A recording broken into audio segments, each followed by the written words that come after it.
since you know that Islam is the real message, is the only truthful message, he said, why are you not going to people and let people know about it?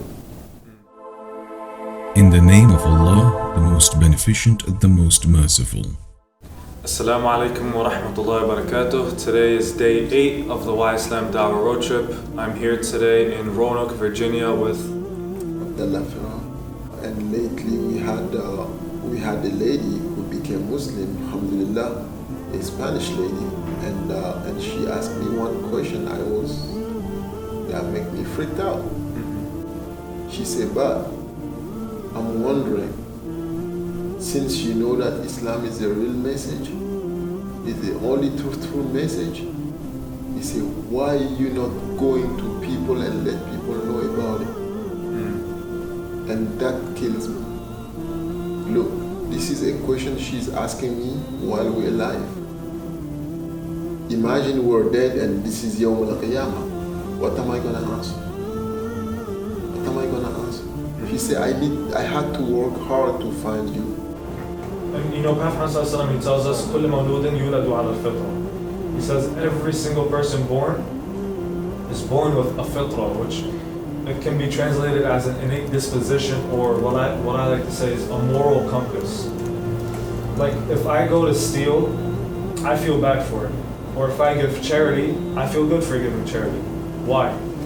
Because Allah subhanahu wa ta'ala, He put it in my heart where it's a sense, it's a compass, it literally leads me in a direction where I know, I feel this is wrong. And many people, they tell you, oh, I don't need religion to know stealing is wrong. Well, you don't need religion to know what's wrong because it's already inside you. You don't need religion to know giving charity is good.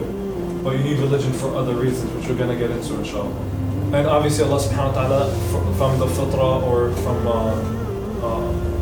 the innate disposition, is that we believe that Allah subhanahu wa ta'ala is one, He's the eternal refuge.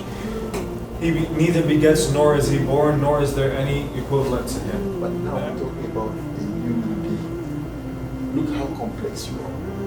When your eyes are right up in your head, they are not here under your foot or behind your back.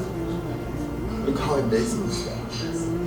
So there is no way you can say, look, that human being is just come from nowhere.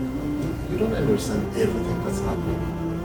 You not only you don't understand your own self. You can be eating something today that you love. Guess what? Tomorrow, either you don't love it or your body cannot take it. You become allergic to it. That's how quick you can change. That's how you can fluctuate in your own being. Right?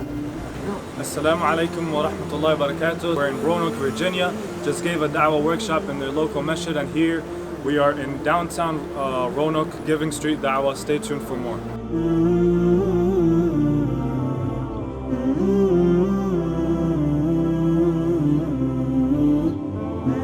Because Jesus, we believe He's up, He's in heaven right now, and He's going to come back.